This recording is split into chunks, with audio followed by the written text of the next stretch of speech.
అందరికీ నమస్కారం అండి. ఇంటి భోజనానికి స్వాగతం. నేను మీ ఆశా జ్యోతి. ఈరోజు వీడియోలో మునక్కాయ సాంబార్ని ఏ విధంగా ఈజీగా తయారు చేసుకోవాలి, అలాగే చాలా టేస్టీగా రావాలంటే మనం సాంబార్ పౌడర్ని ఎలా తయారు చేసుకోవాలో చూపిస్తున్నాను. ముఖ్యంగా సాంబార్లో మనం వేసేటటువంటి కూరగాయలను బట్టి ఆ సాంబార్ యొక్క టేస్ట్ అనేది మారిపోతూ ఉంటుంది. ఈ ఒక కూర ఉంటే చాలండి, చక్కగా విందు భోజనం చేసినంత ఫీల్ వస్తుంది. మరి దీనికోసం ఒక చిన్న కుక్కర్లోకి నేను 100 గ్రాముల వరకు కందిపప్పును తీసుకొని కడిగేసేసుకొని నీళ్లు పోసుకొని ఒక అరగంట సేపు నానపెట్టుకుంటున్నానండి. కందిపప్పుని నానపెట్టుకుని కనుక ఉడికించుకున్నట్లయితే అది మెత్తగా ఉడికిపోతుంది.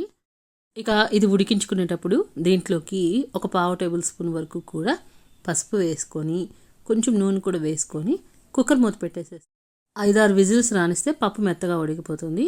ఈ విజిల్స్ వచ్చే లోపల మనం కూరగాయల ముక్కలన్నిటినీ కూడా కట్ చేసి పెట్టుకుందాం. ముందైతే నేను 6-7 వరకు కూడా మునక్కాయల్ని ఇలాగా మీడియం సైజులో కట్ చేసి పెట్టుకున్నాను. వాటితో పాటుగా క్యారెట్ని, బెండకాయల్ని, అలాగే 2-3 టమాటాలని కూడా తీసుకున్నాను. మీ దగ్గర ఉన్నటువంటి కూరగాయ ముక్కలన్నింటినీ కూడా మీరు ఈ విధంగా కట్ చేసుకొని పెట్టుకోవచ్చు. ఇప్పుడైతే స్టవ్ వెలిగించుకొని ఒక గిన్నె పెట్టుకొని దాంట్లోకి 3 టేబుల్ స్పూన్ల నూనె వేసుకున్నాను. దాంట్లోకి ఆవాలు, జీలకర్ర, అలాగే మెంతుల్ని వేసి చిటపట్లాడించాను. తర్వాత 2 పెద్ద సైజు ఉల్లిపాయల్ని పొడవుగా చీలికల్లాగా కట్ చేసి వేసుకుంటున్నాను. మనకి సాంబార్లో టేస్ట్ కోసం ఉల్లిపాయలు ఎన్ని ఎక్కువ వేసుకుంటే అంత బాగుంటుంది.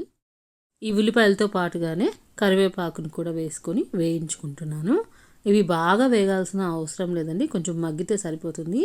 ఆ తర్వాత మనం ముందుగా కట్ చేసి పెట్టుకున్నటువంటి కూరగాయ ముక్కల్లో గట్టిగా ఉండే వాటిని, అంటే ముందుగా మునక్కాయలు అలాగే క్యారెట్లు వేసేసుకొని ఒక 2 నిమిషాల పాటు వేయించుకోవాలి.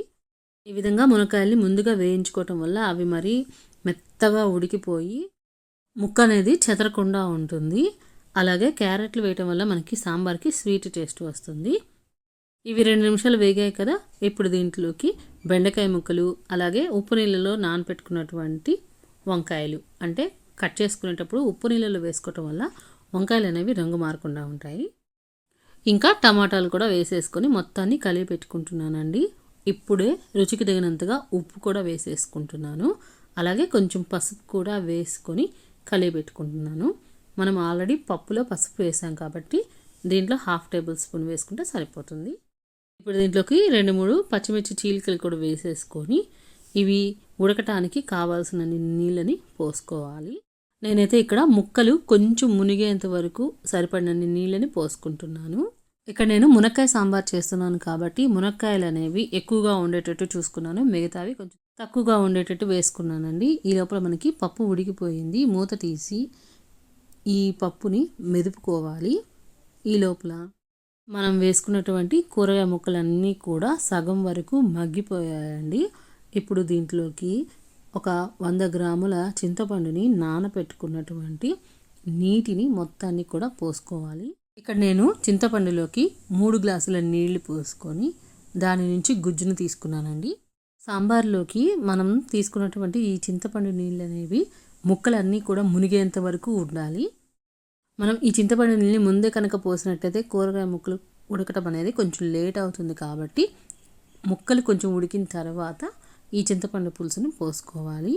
ఈ లోపల నేను పప్పుని చక్కగా మెదిపి పెట్టుకున్నాను. ఈ పులుసు అనేది ఉడికిపట్టిన తర్వాత ఈ పప్పు మొత్తాన్ని కూడా వేసుకుంటున్నానండి. సాంబార్ అనేది మరీ పలచగా ఉండకూడదు, అలాగే మరీ చిక్కగా కూడా ఉండకూడదు. అందుకని మనం తీసుకునేటటువంటి పులుసుకి అలాగే పప్పుకి సరిగ్గా సరిపడినన్ని కూరగాయ ముక్కలు మాత్రమే వేసుకోవాలండి. నేను చెప్పే ఈ క్వాంటిటీ అంతా కూడా 4 మనుషులకి చక్కగా సరిపోతుంది. ఇటు మొత్తాన్ని కూడా ఒకసారి కలిపేసిన తర్వాత దీంట్లోకి ప్లెయిన్ ఎండు కారాన్ని వేసుకోవాలి.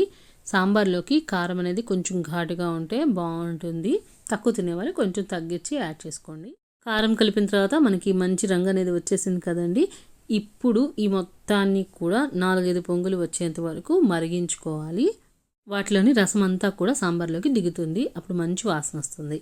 ఇప్పుడు దీనికి సాంబార్ మసాలాని తయారు చేసుకున్నాము. ఒక చిన్న ప్యాన్ని స్టవ్ మీద పెట్టేసుకోండి. 10 గింజలు మెంతులు, అలాగే 2 టేబుల్ స్పూన్ వరకు కూడా పచ్చిశనగపప్పును వేసుకొని సన్నని సెగ మీద కలుపుకుంటూ వేయించుకోవాలి. ఇవి వేగుతుండగానే 1/2 టేబుల్ స్పూన్ జీలకర్రని, అలాగే 4 టేబుల్ స్పూన్ల వరకు కూడా ధనియాలని వేసుకోవాలి. ఈ విధంగా పప్పుల్ని ముందుగా వేసుకొని ధనియాలను చివరిగా వేసుకోవటం వల్ల అన్నీ కూడా సరిగ్గా వేగుతాయండి. తీసుకున్నటువంటి పచ్చిశనగపప్పు కొంచెం రంగు అనేది మారుతూ ఉంటుంది. అలాగే ధనియాలు, జీలకర్ర కూడా వేగి మంచి వాసన వస్తుంటుంది. ఈ స్టేజీలో 1/2 టేబుల్ స్పూన్ వరకు మిరియాలని కూడా వేసుకోవాలి. ఈ మిరియాల ఘాటు సాంబార్కి మంచి టేస్ట్ని అలాగే మంచి వాసనని ఇస్తాయండి. ఇవి చక్కగా వేగిపోయాయి కదా, ఇప్పుడు నేను స్టవ్ ఆఫ్ చేసేసుకొని వీటన్నిటిని కూడా పూర్తిగా చల్లార్చుకుంటున్నాను. ఈ విధంగా ఎప్పుడంటే అప్పుడు కాకుండా కొంచెం ఎక్కువ క్వాంటిటీలో దినుసులన్నిటిని తీసుకొని సాంబార్ పౌడర్ని ఒకేసారి కొట్టి పెట్టుకోవచ్చు అండి. దాదాపుగా 6 నెలల వరకు చక్కగా నిల్వ ఉంటుంది. ఇప్పుడైతే దినుసులన్నీ కూడా చల్లారిపోయాయి. వీటిని మిక్సీ పట్టేసుకుంటున్నాను. ఇలా మిక్సీ పట్టుకున్న తర్వాత ఒక 10 వెల్లుల్లి రెబ్బలు కూడా వేసేసుకుని మళ్ళీ ఒకసారి గ్రైండ్ చేసుకుంటున్నాను. మొత్తంగా సాంబార్ పౌడర్ అనేది మనకి ఈ విధంగా వస్తుంది. ఇప్పుడు మరుగుతున్నటువంటి సాంబార్లోకి ఈ సాంబార్ పౌడర్ని 3 టేబుల్ స్పూన్ల వరకు వేసుకొని కలిపి పెట్టేసుకోవాలి. అలాగే మీకు నచ్చితే సన్నగా తరిగిన కొత్తిమీరని కూడా వేసేసుకోవాలి. నేనైతే వేయటం లేదండి. అలాగే మీకు ఇష్టం ఉంటే పచ్చి కొబ్బరి తురుమును కూడా వేసుకోవచ్చు. ఇప్పుడైతే సాంబారు చక్కగా ఉడికిపోయాయి కాబట్టి స్టవ్ ఆఫ్ చేశాను. ఇంకొక పొయ్యి మీద తాలింపు అనేది వేసుకుంటున్నాము. దీంట్లోకి 2 టేబుల్ స్పూన్ల నూనె వేసుకొని వేడెక్కిన తర్వాత ఆవాలు, జీలకర్రని చిటపట్లాడించుకొని 4-5 వెల్లుల్లి రెబ్బల్ని దంచి వేసుకున్నాను. అలాగే ఒక ఎండుమిర్చి, కొంచెం కరివేపాకు కూడా వేసుకొని అవి చక్కగా వేగిన తర్వాత ఈ సాంబార్లోకి కలిపేసుకుంటున్నాను. అలవాటు ఉన్నవాళ్ళు ఈ పోపులోనే కొంచెం ఇంగువను కూడా వేసుకుంటే టేస్ట్ అనేది బాగుంటుందండి. మరి ఈ మునక్కాయ సాంబార్ని ఈజీగా ఎలా తయారు చేసుకోవాలో చూసారు కదా, మీరు కూడా తప్పకుండా ట్రై చేయండి. ఎలా కుదిరిందో నా కామెంట్ సెక్షన్లో షేర్ చేసుకోండి. ఇలా చేసినటువంటి ఈ సాంబారు లంచ్, డిన్నర్లోకి రెండిట్లోకి కూడా బాగా సరిపోతుందండి. ఇంకొక కూర చేయాల్సిన అవసరం కూడా ఉండదు. అలాగే వీడియో నచ్చితే తప్పకుండా లైక్ చేసి మీ ఫ్రెండ్స్కి, ఫ్యామిలీస్కి షేర్ చేయండి. ఇలాంటి రెసిపీస్ని ఈజీగా చేసుకోవడం కోసం ఇంటి భోజనం ఛానల్ని సబ్స్క్రైబ్ చేసుకోండి. Thank you for watching friends.